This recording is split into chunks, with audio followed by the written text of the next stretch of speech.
Good morning, I'm Aimee Higgins, and you're listening to Public Perspective on Saturday, March 19th. This week's topic is education, and with me today is special guest from the Mexico Public School District, Superintendent Kevin Freeman.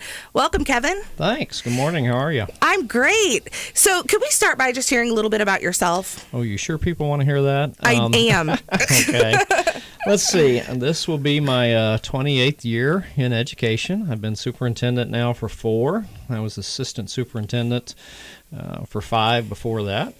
And I've been around the state quite a bit. I was superintendent at Van Far. I was high school principal at Mexico for a year and at Bourbon, Missouri for 2 years. And then I was a teacher and a football coach at Portageville and Willard and Lebanon, Missouri. Central Methodist graduate from Fayette back when it was Central Methodist College.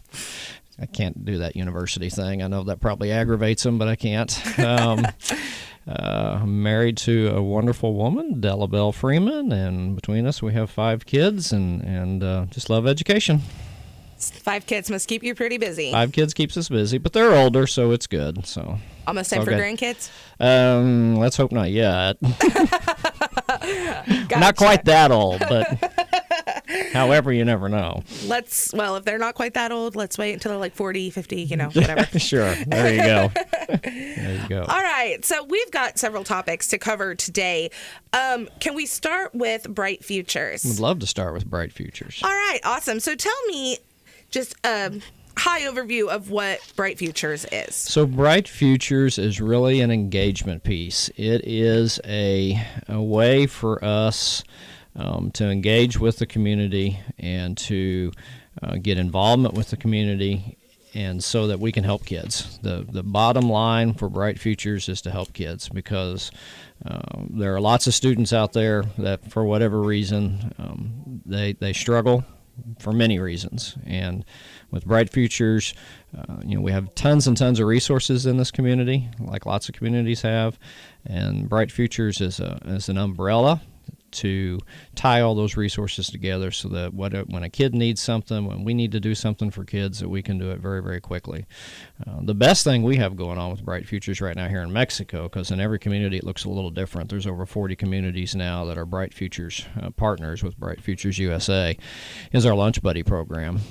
We have over 120 community members that regularly come into our schools and eat lunch with the student.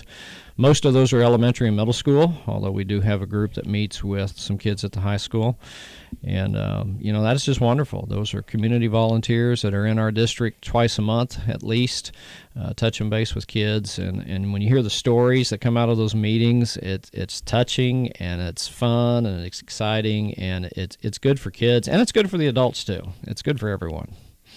So you said that there's a lot of stories, as in, the kids are opening up, or do you have an example of a story that has come out of that? It's fun. If you're on Facebook, Chief Rocket, our chief police, is a lunch buddy, and her Facebook posts after she goes to do a lunch buddy visit they're just classic. They're funny and they're engaging, and she talks about the conversations she has with kids. And there's another gentleman that's a lunch buddy that, bless Dana Keller's heart at the chamber, she's been tremendous in helping with this initiative. Mm-hmm. And she talked him into being a lunch buddy. He didn't want to be a lunch buddy. She talked him into it, and now he's so tied in with this class of kids that he's got 4 buddies in the whole class, and they love him, and they open up to him and they talk to him. We've got a couple lunch buddies that have gone from just being a lunch buddy to taking the next step and signing up with Big Brothers and Big Sisters to be even more of a mentor than you can be just coming into the school to be a lunch buddy. So, and then you hear other things on the other end too. At the high school and with the alternative school, they've been able to connect kids with people in the community, to be able to help them out with future plans, with jobs, with things that they need to be doing, need to be thinking about. And for many of these students, they don't have that resource at home. They don't have the family structure at home that would have those individuals in their life that would know these things. And so it's just wonderful all the way around. So when somebody goes into the school, are they assigned one specific child that they will be with for the duration, or are they just randomly selected and they're with a different student? So no, you have your lunch buddy is your same child all year long, and this is really our first full year with doing lunch buddies. We started small last spring. So it's anticipated that in most cases you'll keep your lunch buddy into next year. I already know some folks that have 8th grade lunch buddies that their kids have already said, "So you coming to the high school with me?" And their buddies have said, "Sure, I'll come to the high school with you if you want me to." So, and there'll probably be some folks that'll change, but most people will stay with their same kid and be that mentor, be that adult, be that just non-judgmental person that just talks and visits and has an adult presence in their life in a positive way. That sounds amazing, and definitely more people should get involved in that. Absolutely. We have more kids that need mentors and buddies than we have buddies, even with having over 120. And that's amazing in of itself that we started with 0 basically a year ago, and we have 120. And we would love to have anyone out there that is interested, that has time, that can, and it doesn't take a lot of time. A lunch period in a school is 20 minutes long, and for the elementary kids, they usually go to recess with them and enjoy that. So 30 to 40 minutes twice a month. It's not a great deal of time, and the payback is just your return on investment is great. Fantastic. So Bright Futures does other stuff too. And I've been reading about Bright Futures, and it's based on Maslow's hierarchy of needs.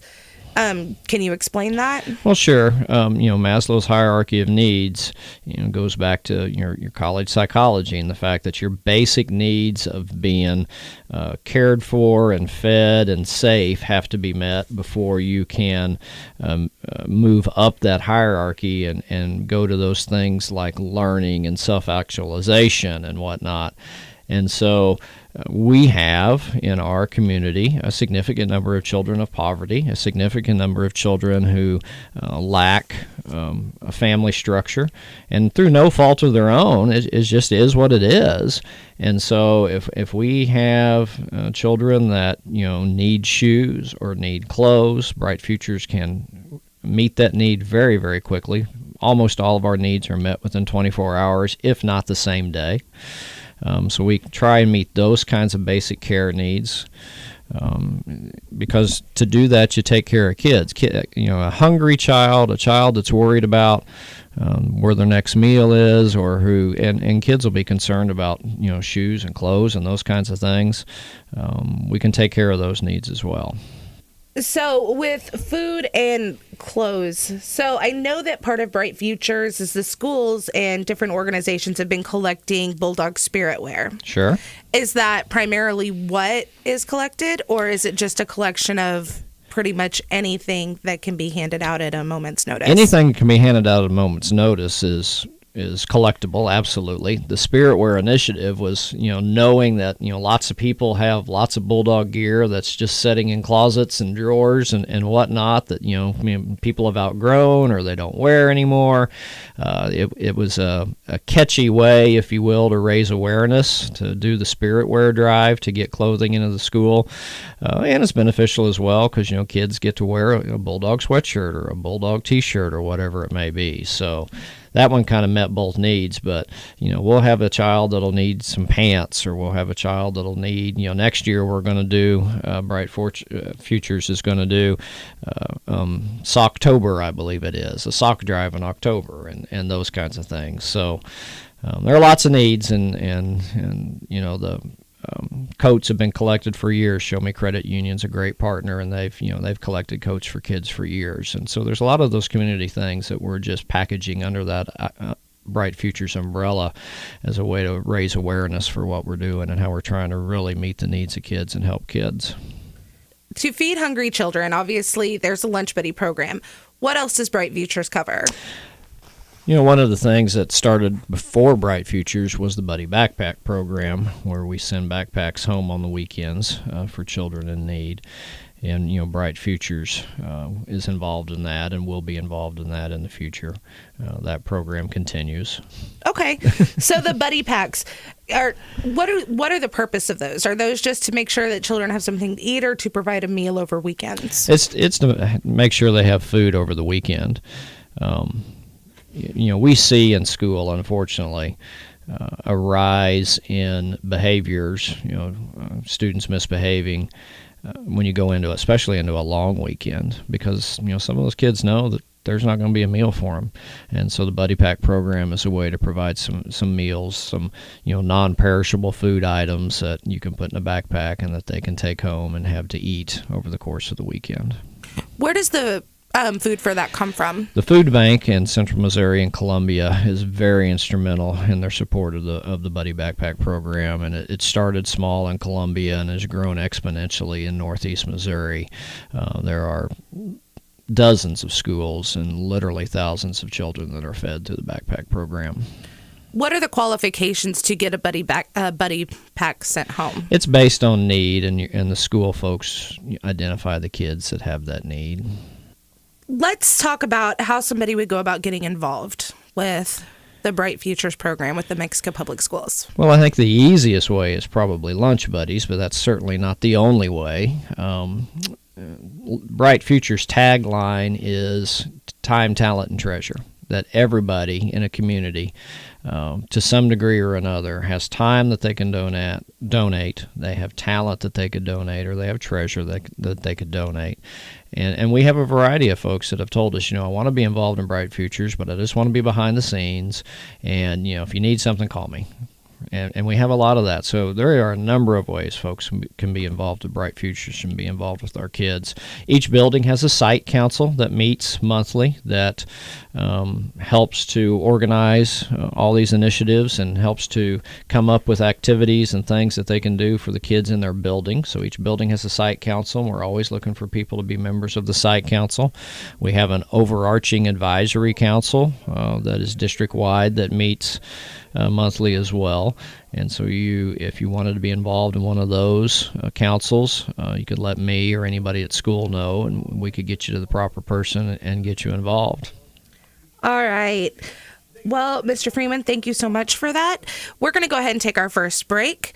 We are listening to Public Perspective on AM 1340 KXEO.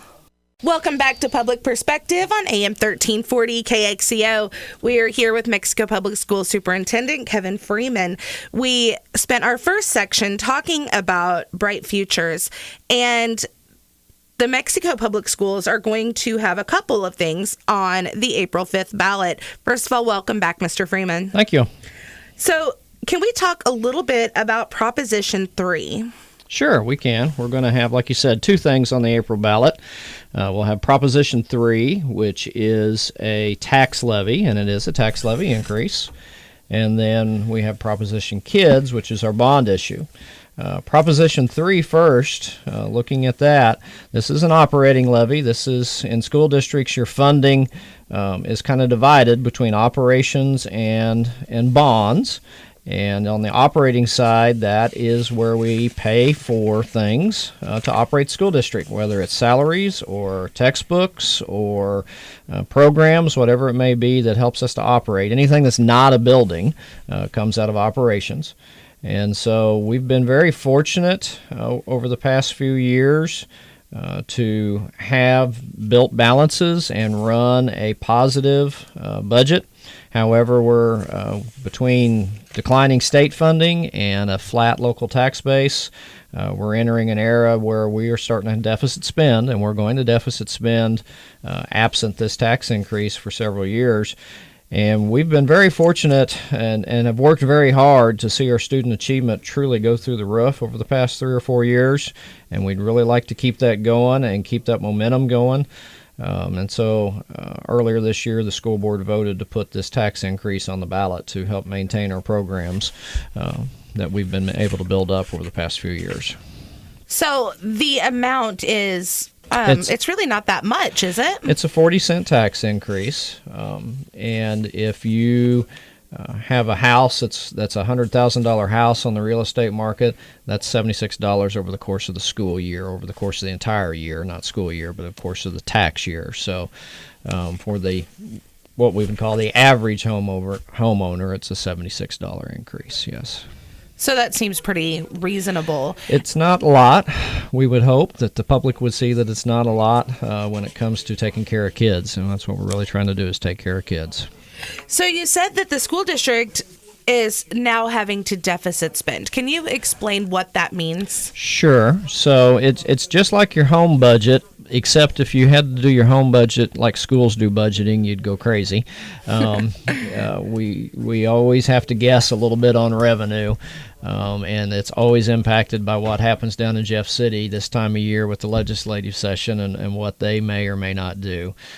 So we have a variety of revenue sources. The primary ones are our local tax base from the county, and then the state aid, the funding we get from the state through the foundation formula, and then some federal dollars that flow through the state as well. Federal dollars are for title programs and partially fund special education, although only at about 18-19%, and then a little bit of money at the Career Center.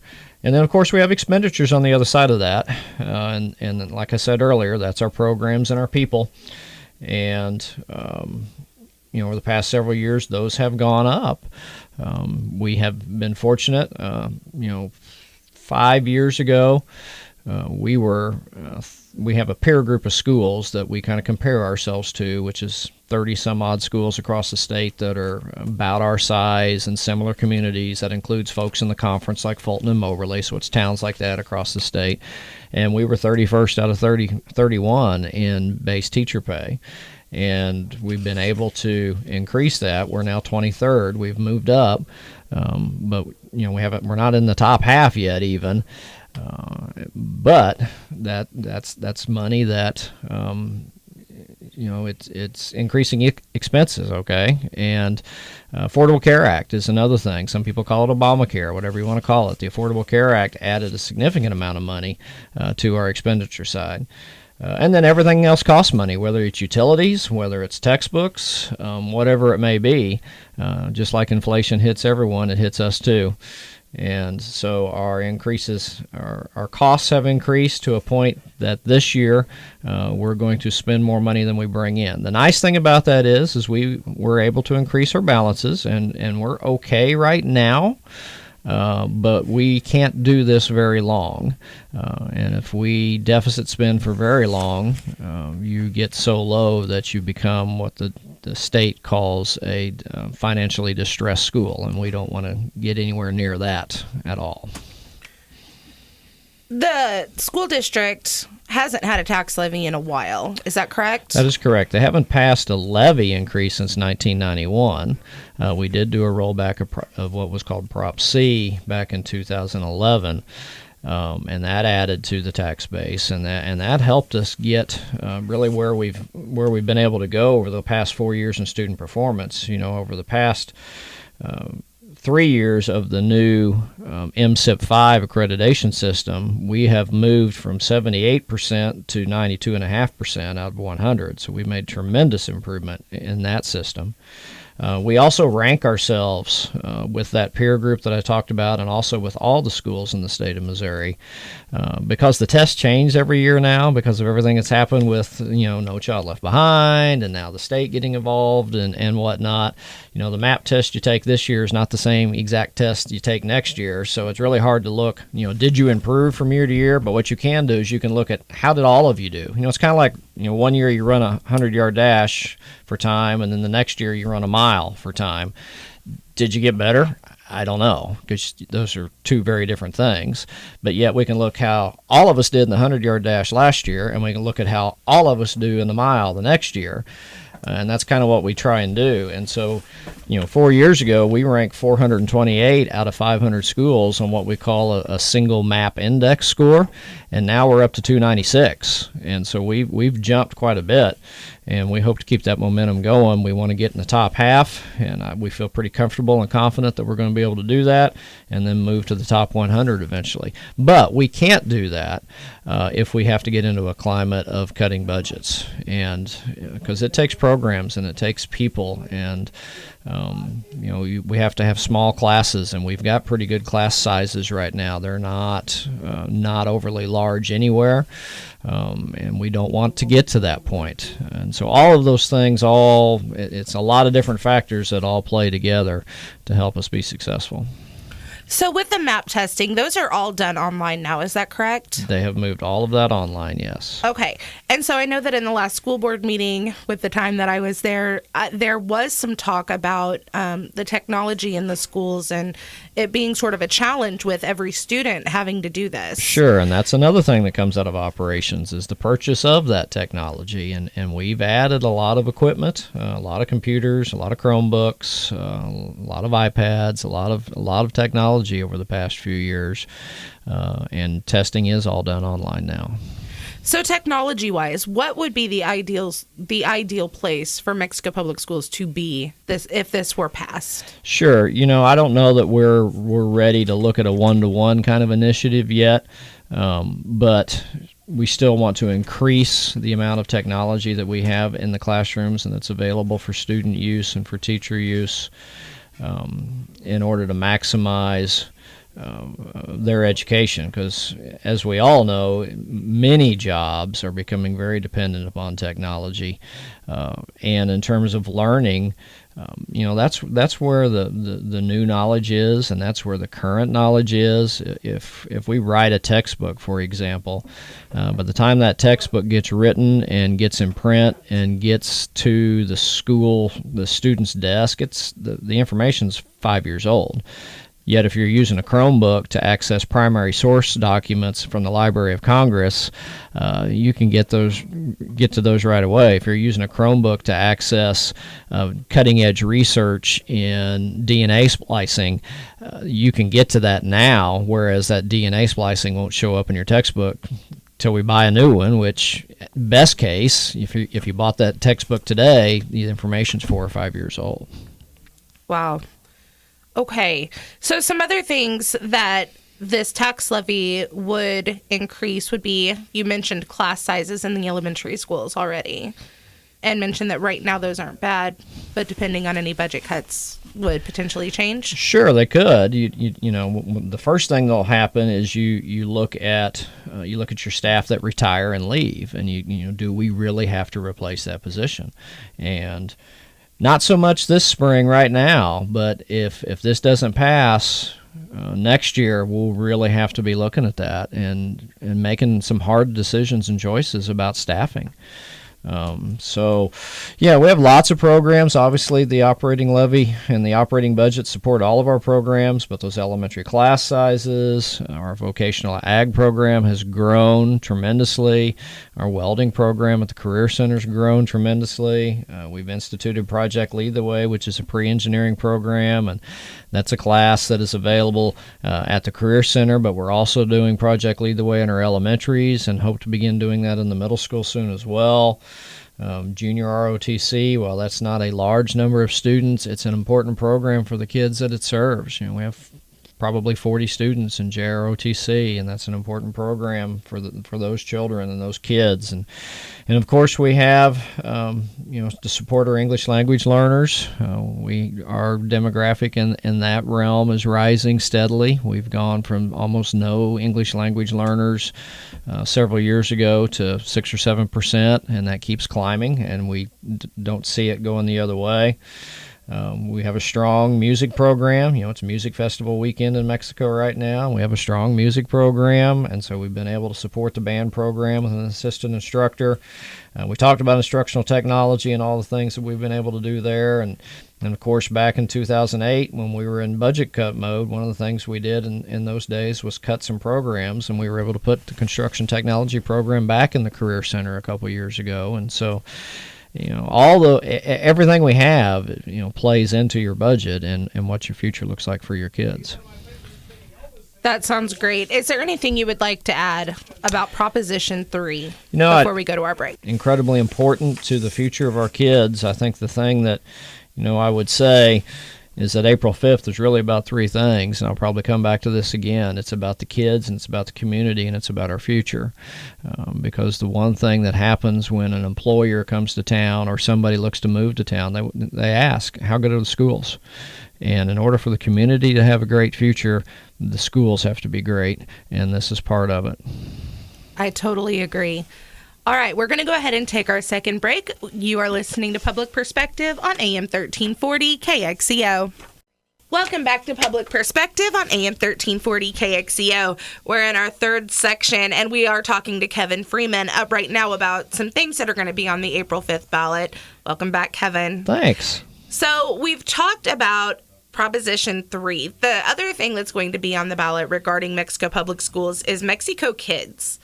Tell me a little bit about that. Sure. Mexico Kids is a no tax increase bond issue. As I mentioned earlier in the earlier segment, you have money that goes into operations, and then you have money that goes into buildings. And this money goes into buildings, and this will not increase the tax rate in our debt service levy, so that's good. And as everyone knows in Mexico, our newest building, our youngest building, is the middle school, and it was mid-70s. So, everything we have has some age on it. Which is nice because it means it has some character, like the great character that the high school has and Eugene Field has, but it also means you have to keep it up, and anybody who has an old house knows how that goes. So, I kind of like to say to people, you're either paying money to buy a new house or you're paying money to fix up an old house, and we're in that where we have to, keep fixing things up. So the three major projects on the bond issue are storm shelters. I think everyone's aware of the things that have happened in Joplin a few years ago and in Moore, Oklahoma, and various communities. I think everyone's aware with climate change that storms are becoming more powerful no matter where they are. So we're going to build, the idea, if the bond issue would pass, would be to build 3 storm shelters, one at McMillan, one at Eugene Field, and one at the middle school. None of those 3 buildings have storm shelters, and probably the middle school has the greatest need just because of its 1970s slab construction with cinder block walls and a roof that's, if a tornado does come through, it's just going to pick up the roof and set it back down, and there's really nowhere to hide kids in that building at all. So that's the major expenditure, is those 3 storm shelters. And of course, there'll be multi-use storm shelters. The plan is classrooms at the 2 elementary buildings, replace some classrooms and add a couple classrooms, and then a new gymnasium at the middle school, and then renovate the old gym into some music spaces and whatnot. High school, the cafeteria and kitchen badly need a remodel. They haven't been touched for a long time. They badly need to be remodeled. Emmons Hall definitely has some needs in the oldest part of the high school. And then tuck pointing and stone repair at the high school is becoming critical. And, and that building's beautiful, 1926, 27. They don't build them like that anymore. And in order to preserve that, we're going to have to get in there and spend quite a bit of money on tuck pointing to preserve that exterior. The Career Center, we have a need for additional restrooms. We have a need to do some upgrades there. And then at the Ag building that is in between the Career Center and the high school, when that was originally designed to be built, that the shop portion was to be larger, and district ran out of money. And so we want to expand that shop a little bit. If you go out there now, there's a ton of tractors and trucks all crammed in there that the kids are working on. There's not a lot of space, so we want to expand the shop. And then also at Hawthorne would be cafeteria and kitchen renovations as well. And there'd be some other things that had happened too, some HVAC and electrical upgrades where necessary. Eugene Field needs new windows, especially in the old part. And then we want to secure our entrances better. Right now we have buzz-in systems at all our entrances, which is great, except when you're buzzed in, you come right into the hallway. You're not in any kind of vestibule. You're not in the office. You don't have to talk to a person if you were intent on getting somewhere. You could you could smile real pretty into the camera at the buzz-in door and give some reason to be buzzed in, and then get in and you're down the hallway. So we want to create even more secure entries at the 3 elementaries and the middle school in particular, and the Career Center. The high school is kind of another beast. That'll take some more money down the road someday. And the board is here because we undertook a facilities plan 18 months ago and really identified about twice the amount of work that we have on this, and we're just limited in our bonding capacity, how much we can ask for. So we're looking to do this part of work now, and then another 10 or 15 years down the road, be able to come back with another no tax increase bond issue to do some more work at the middle school and the high school down the road. The last time I was at the high school, and keep in mind it's been a while, you were talking about the secured entries. Right. With the buzz-in part. Is the office where you would like speak to a secretary is still sort of in the middle of the school. Yeah, and unfortunately at the high school we can't do much about that right now with this bond issue, simply because that's a big dollar item. Right. And the decision was made to go storm shelters first because that's more critical, we think. And the high school does have some pretty good semi-underground places to put kids when you have a storm when you have a storm event. And the Career Center is pretty good there too in the way it's constructed on the lower level.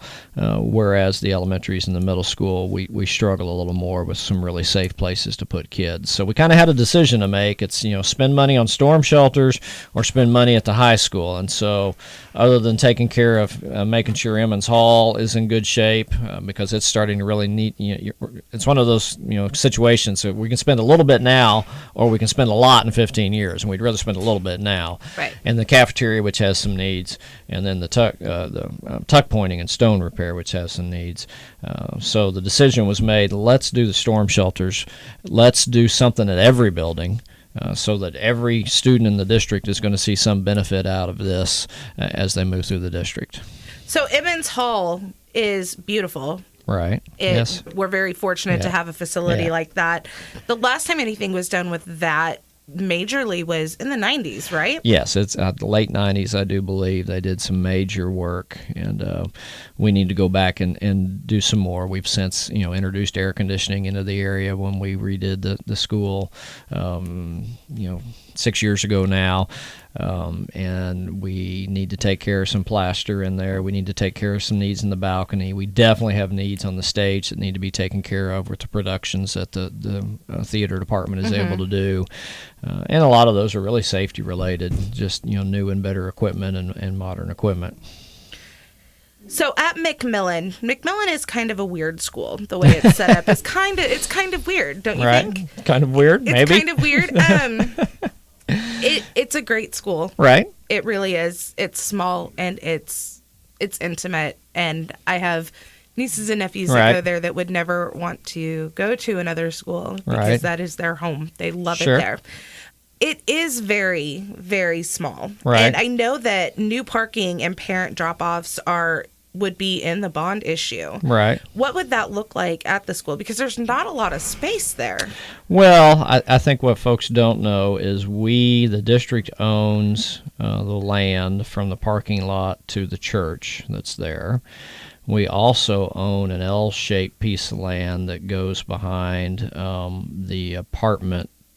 I don't know if they're apartments, the housing that's there off of J, that's kind of down from McMillan. So we have some land, so we have some space there that we could rework the buses, rework the parent drop off, and those kind of things. So we would utilize that space, work with the city, see what we could do in terms of utilizing those spaces in the street and in everything to get a better situation over at McMillan for buses and walkers and parents. Yeah, it gets really congested over there. I mean, that happens at every school, but McMillan, with that dead-end road, is just kind of everybody is right there in one space trying to do what they need to do. That'd be one of the things we'd want to do, and McMillan be one of those places where we'd want to do a new secure entry as well. So we would, likely move the office, probably use the classroom that's nearest the door, do some reworking of how you came into that building so that when you come into the building, you actually came into the office itself.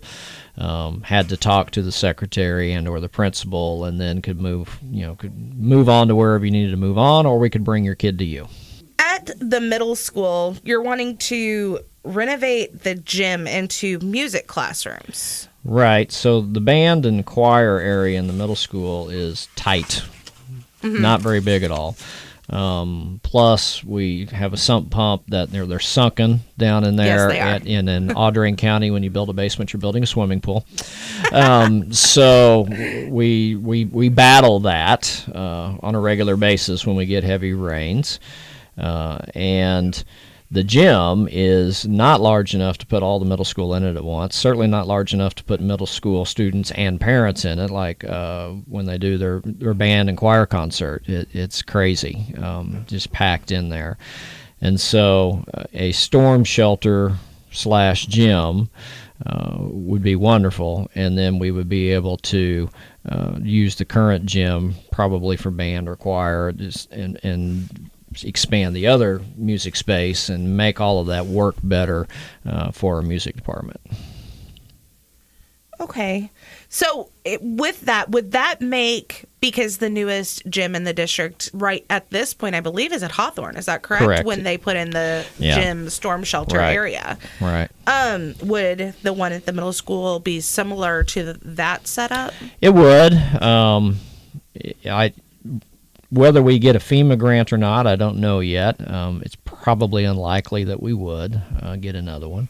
Hawthorne is a FEMA grant building, and so there were some things that had to be done to meet the needs of the stipulations of that FEMA grant. But it would be similar. It would be larger than what we have, and able, to seat the people that we have. I would anticipate we would put a stage at one end like Hawthorne has, like the other buildings have, because the middle school currently doesn't have any kind of stage whatsoever. So to be able to, for those kids to be better served in that building. All right. Mr. Freeman, is there anything you would like to add about this bond? I think I just want to go back to, with your permission, the fact that, the bond issue and the tax levy together, along with Bright Futures, really roll into the future of Mexico. And like I said in the last segment, it's about the community. It's about our kids. It's about making, we're going to have a certain number of kids that are going to graduate high school. They're going to run off to, colleges somewhere and never come back, and we know that. But we're going to have a lot of students that don't. They run off to college and come home, or they graduate high school and go to work. And for all of those students, but especially for those students that are going to come back and work here, their future is critical. And the future of Mexico and Audrain County, I think, is very dependent on the job we can do to educate kids. And in an era of declining state funding and where our tax base really hasn't grown, in order for our tax base to have a chance to grow, we have to have a great school. And we've made great improvements over the past 3 years, and we've got momentum, and we want to keep that up. Thank you. All right. Mr. Freeman, thank you so much. I appreciate you coming in today. Absolutely. It's my pleasure. Thank you. Thank you. I'm Aimee Higgins, and this will wrap up our public perspective today on AM 1340 KXEO.